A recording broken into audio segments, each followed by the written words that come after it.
Brooklyn, Los Angeles, Jackie, Koufax, wheat, piazza, pizza, kale, no sleep till to live and die in. Today we kick off the Franchise Cup and fate got a little handsy with our first group, placing both iterations of the Dodgers in Group A. Who's going to bob and weave and who's gonna get one right to the junk? Don't worry about those warning lights, they're probably just a false positive. The Dugs have uploaded a new video. Welcome back to the Dugs, where everything we do is an excuse to tell a lot of baseball stories and a lot of jokes. Sometimes we also simulate tournaments that we then bring to you via half-drunk Sportscenter using old baseball clips. That's what we're doing today with the opening of the Franchise Cup. I've linked the first video in the playlist in the description if you want all the details on the format and who made each franchise's version of an all-time team, but very briefly, this is one of our 9 qualifying groups. These 4 teams are going to play a 3-game round robin. Group champion gets a free pass to the next round. Second place will either get a free pass or forced into a 1-game playoff, depending on how they perform relative to the other second place teams. We are skipping the foreplay and getting right down to business with the Dodger on Dodger matchup. Chances are you've heard of LA's starter in Sandy Koufax. You're less likely to have heard of Brooklyn's starter Van Mungo. Speaking of skipping the foreplay, the most well-known story about Van Mungo is railing someone's wife in Cuba and being caught in the act. When you're caught, am I right? So Mungo manned up and did the right thing. He punched the husband directly in his eye and fled when the husband came back with a machete. It landed on a team employee named Babe Hamburger, I swear to God I'm not making any of this up, to think on his toes and get the pitcher out of Cuba alive. He hid Mungo in a laundry cart, chartered a seaplane at the docks, and as soon as the plane had arrived, Mungo emerged from the laundry and sprinted onto the plane. Let's see if he's in the mood to bone Koufax. He might be, but Brooklyn's Jackie Robinson most definitely is, as he jumps on Koufax immediately and racks up a 1-out double. And don't look now, but the very next batter in Zack Greinke follows with a single, and Robinson is able to use his speed to get Brooklyn on the board first. They're also on the board second and third as, after a sac fly by Dolph Camilli, Lefty O'Doul singles in a third run. Brooklyn led by 3 after 2 innings. Los Angeles showing some life in the fourth after a 1-out single by Mike Piazza puts 2 men on with only 1 out, and Pedro Guerrero follows that with a single of his own, and Justin Turner has his beady little ginger eyes on scoring. That is Pete Reiser in center field as he unleashes an absolute laser to the plate and crushes the Dodgers rally by gunning him down. Brooklyn gets a gem of a chance in the 6th to put a dagger in the game as they load the bases with 2 outs, and that is all for Sandy Koufax. Not the performance you'd expect out of a Hall of Famer, going 5 2/3, surrendering 11 hits and 4 earned runs. Who do you bring in to combat the no-foreplay pitcher? You give them the oral. Hershiser, that is, and he strikes out Lefty O'Doul to keep the Dodgers' hopes alive. But this is Van Mungo we're talking about. He doesn't apologize, he cuckolds you and then punches you right in the eye like he gets Justin Turner swinging here in the 8th. That's just gonna about do it. He gets Dusty Baker swinging to end the game, and the Brooklyn Dodgers come out of the gates and shock everyone by beating their plastic surgery-enhanced counterparts 4-0. Van Mungo completes the shutout, striking out 8 while only walking 1. Jackie Robinson, Zack Greinke, and Cookie Lavagetto all go for multiple hits off of Koufax. Oral Hershiser's perfect 3 1/3 doesn't mean much when your team can't score. The other end of our Game 1 doubleheader finds the Royals and Zack Greinke taking on Aaron Nola and the Phillies. Greinke once attempted to get Alex Gordon out of a slump, put his arm around the man, pulled him aside into the video room, and didn't say anything. Queued up on the television was a highlight of Zack Greinke hitting a home run. He played it, turned to Alex, and said, "Do more of that," before walking away. Apparently, Alex was listening because he does just that. After a leadoff single in the first, Alex Gordon goes yard and stakes the Royals to a 2-0 lead. And Greinke, pleased with his handiwork, ends the Phillies' half of the 4th here by getting Ed Delahanty to ground out. We're showing you this because that makes 12 straight hitters retired for Greinke to open the ballgame, and the Royals continue to apply pressure. Mrs. Potato Head must be having a night out on the town because that is a solo tater. John Mayberry Sr. adds another run to Kansas City's lead, and now it's 3-0. One of the early stories of the tournament is Mike Schmidt riding the pine in favor of Scott Rowland, but what do I know? As he's the Philly that eventually breaks up the no-hitter with a double in the 5th. He does not come home to score, but surely Philadelphia is set up to do just that in the 6th. Jimmy Rollins leads off the inning with a triple, so it's up to Jimmy Callison. Nope. So it's up to Sherry McGee to get him home. Nuh-uh. Last chance for Jack Clements, and there's the deep fly ball that they needed, but the Virgin must have run away because the sacrifice is no longer on the table. All told, Greinke goes 7 2/3 and holds the Phillies scoreless while striking out 6. Steve Busby comes in after that and retires 5 straight to close out the game. Los Angeles and Philadelphia are the most tenured teams in the group, and both drop their games and fail to put up a single run between them. Is it time to mash the panic button? The Phillies' Jack Clements says, "Don't worry, I've got you, Philly," as he jumps us straight into the group's second game with a 2-run shot off of the Dodgers' Don Sutton. Never heard of Jack Clements? Well, he had an 1895 I'm sure all Philadelphia fans will never forget. I'm also loving his cigarette card. Here he is, either passing a baseball as if it were a basketball, catching a pitch barehanded, or impersonating his favorite Street Fighter character. Sutton's worries continue in the 4th. Rollins was stranded at 3rd in Game 1 and is still a little pissed off about it. Here he is, scoring Richie Ashburn with a ringing single to make it 3-0. The appearance of Don Sutton for the Dodgers and our insider knowledge of John Drysdale making the 3rd start means that Kershaw will not be in the 3-man rotation as I had originally thought. Despite having Eric Gagne in the pen, it appears that they're attempting to use Kershaw as a closer, but if you want to close a game, you've got to score some runs. Problem is, the Phillies have a pretty good one in Steve Carlton going today. He needs all of 5 pitches to get out of the top of the 5th, and in the bottom of that inning, the Phillies essentially put it away.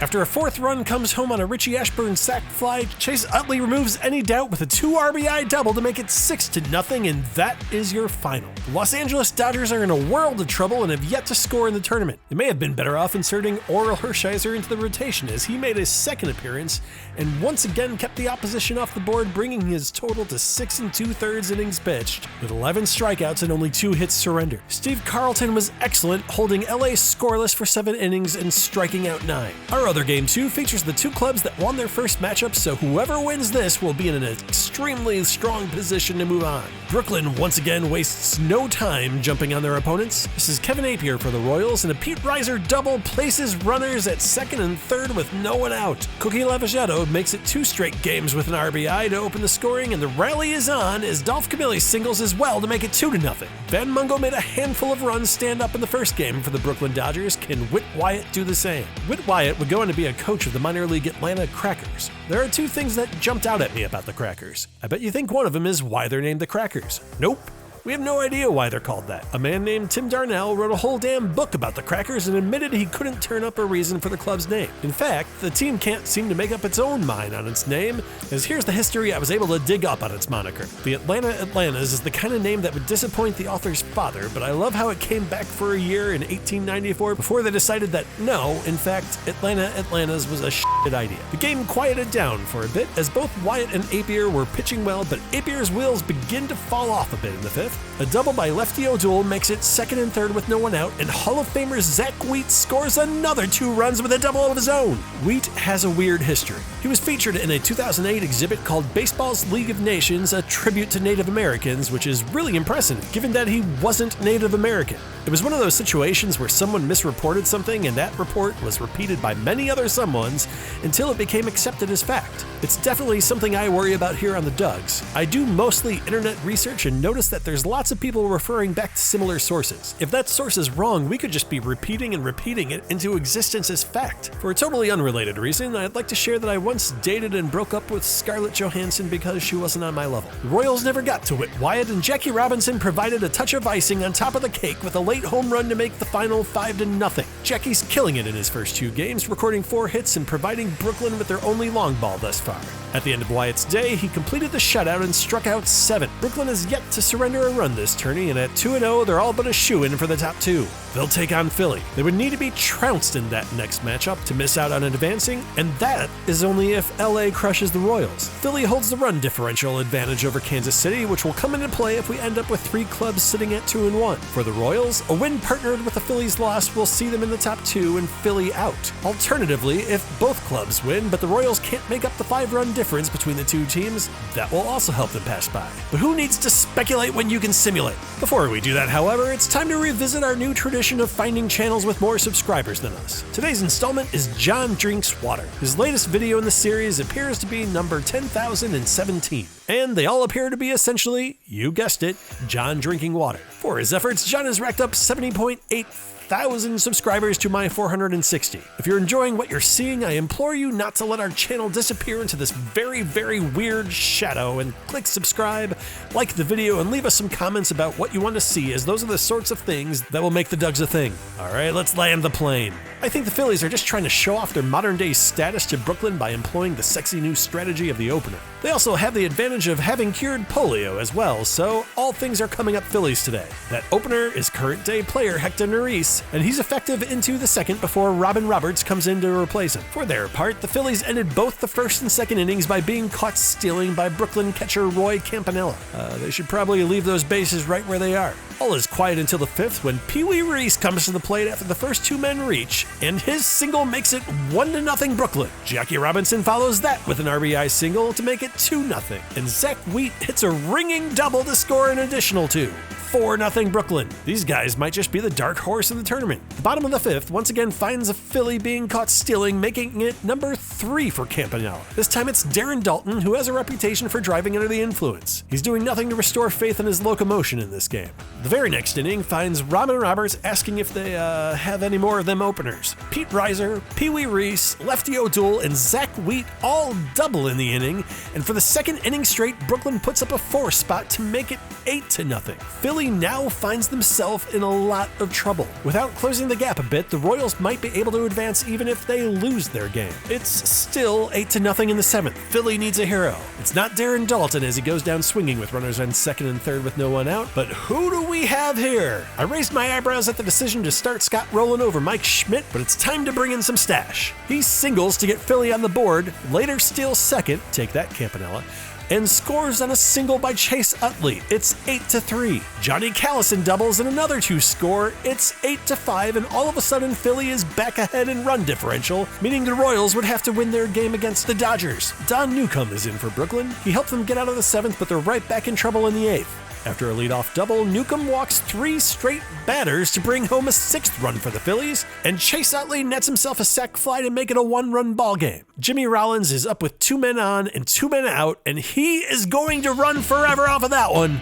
Both runners score, and the Phillies, 8-0 down, now lead by a run. Phillies closer and another current player, Zach Wheeler, has to get warmed up in a hurry because all of a sudden there's a save opportunity. Brooklyn's Wheat singles to start the inning, but that is erased when Wheeler induces the double play. And Pete Reiser will end the game on a flyout as the Phillies come out of nowhere and take this one down 9-8. Chase Utley nets himself a team-leading 5th RBI in the win, though that's still short of Brooklyn's Zack Wheat, who's recorded 6 so far. It's not all bad for Brooklyn, though. We now know that they are locked into the top 2 and most likely champions of the group. And the only way Kansas City can leapfrog Philly is a 6-run win over the Dodgers. Crazier things have happened, as that's the margin the Phillies beat LA within Game 2. The Royals did get out to an early 1-0 lead, but here is Dusty Baker knotting the thing up with a Dodger home run. That is the first run Los Angeles has put up this tourney, and all it took them was 20 innings. But the Royals aren't done, as Freddie Patek brings home a 2nd run on a fielder's choice. Fast forward to the 5th. Is that ball going to the sits? No, it's headed straight for the stands. A solo shot by John Mayberry Sr. makes it 3-1 Royals. Mayberry's the only player to hit multiple home runs in this qualifying group. So, things are getting interesting. Until they're not. Saberhagen in for the Royals keeps LA from putting any additional runs on the board, but Don Drysdale also settles down and ends his day by closing out the 7th with a strikeout of Alex Gordon. Fernando Valenzuela comes in the 8th, goes 2 innings and doesn't surrender a hit, striking out 2, which means even though Steve Busby is here closing out the game for the Royals, Kansas City has come up short in their bid for qualification despite winning 2 of 3. Brooklyn wins the group. They'll be guaranteed a spot in the next stage, and the Phillies will have to wait and see whether they get that automatic bid or whether they'll be forced into a 1-game play-in. Offensive player of the group is likely Brooklyn's Zack Wheat, as he turns in a 6 RBI qualifier while hitting .462, and Brooklyn's Whit Wyatt can lay claim to the group's only shutout. I'm not sure if our next video will be a continuation of this series or not, but when we do return to the series, we'll be checking out the highlights for Group B, which includes the Pirates, Angels, St. Louis Browns, and Mariners. Hint, hint, hitting that subscribe button button will keep you looped into when we post our next video. Never heard of the St. Louis Browns? Check out our last video on Bill Veeck, who owned them for a spell. As you can tell from the thumbnail, he was also batshit crazy. Well, that does it for me. I've been Johnny Paprika, hoping all of your balls are fair and all of your wood is good. Good night, everybody!